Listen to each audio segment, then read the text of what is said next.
My story begins in November 15th, 1989. The place is Kiev when it was still part of the former Soviet Union. I'm 10 years old at the time, and I am standing over my father's shoulder reading a letter from the Soviet government.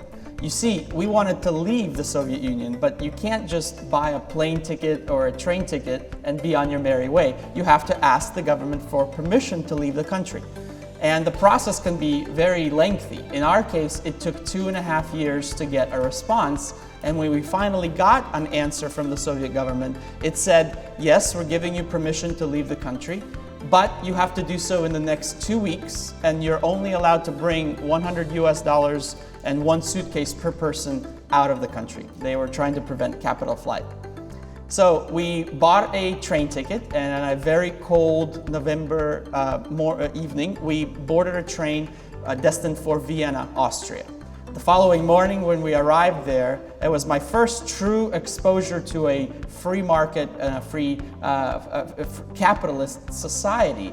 And it was really awe-inspiring to me. The fact that there's actually product on the shelves in the markets, the fact that there's commerce bustling around, it was really fundamentally game-changing in my perception of the business world.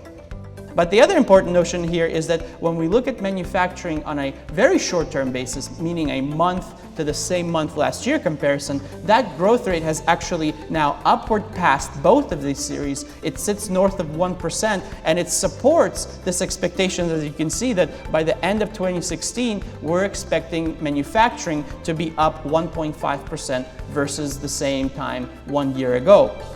That trend will only accelerate in 2017 because of the lessening of those headwinds and because of pickup from further economic activity driven by the consumer, creating that pull of demand on the manufacturing space as a whole.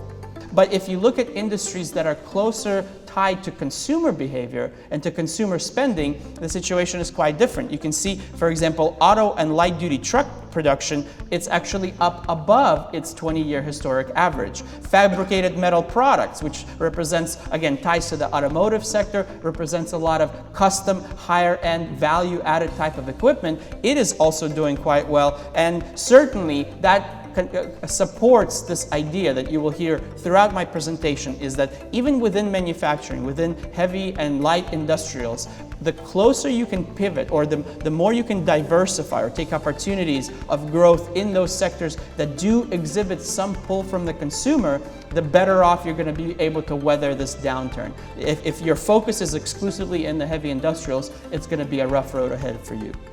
In fact, even though this data is slightly outdated, this is based on a 2013 Census Bureau survey, manufacturing is still the 4th largest employer in this country. This says 11.3, I just showed you that the current number is 12.3. So this mild rising trend that you see towards the end of the green line, that means that some manufacturing jobs are coming back to this country. In fact, I've just had a conversation with a gentleman that produces high-tech electronics in California, which is one of the highest cost markets, again, because he has the ability to control quality. And so government contractors, people involved in aerospace, in military, any kind of high value-add applications are saying, we will bear the slightly higher costs for a quality assurance that we cannot get from low-cost manufacturing regions. And so one of the things that can help you in first of all, attracting them is make it more real for them. Make it easier for them to imagine what it's like to work on the shop floor. So a good example of this is take a young person already employed by your organization and have them record a small video of themselves, even using their phone. Say, hey, I'm Bob, this is my workstation, here's what I do on a day-to-day basis, here's Steve, my coworker, we go out for beers sometime after drink, there's the boss man's office, I can go in there and talk to him if I ever need anything. Make it real for them, make it able for them to envision what it's like to work for your organizations. And then when you're posting job openings, put a little link next to that application with that video. Make it happen for them that they can envision what it's like to work in your companies. And the nice thing about the millennials is they travel in packs. So you recruit one of them, all of a sudden 7 in a Kia show up the next day, all wanting to work for you. So it's important when you look at these series to really dig down and get to the detail level. It's not enough to just say, okay, general purpose machinery production is down 0.9%. You have to look at it by vertical market. You have to identify the opportunities for growth that do exist, and you have to pivot your resources, your production, your sales teams have to be focused on the areas of opportunistic growth.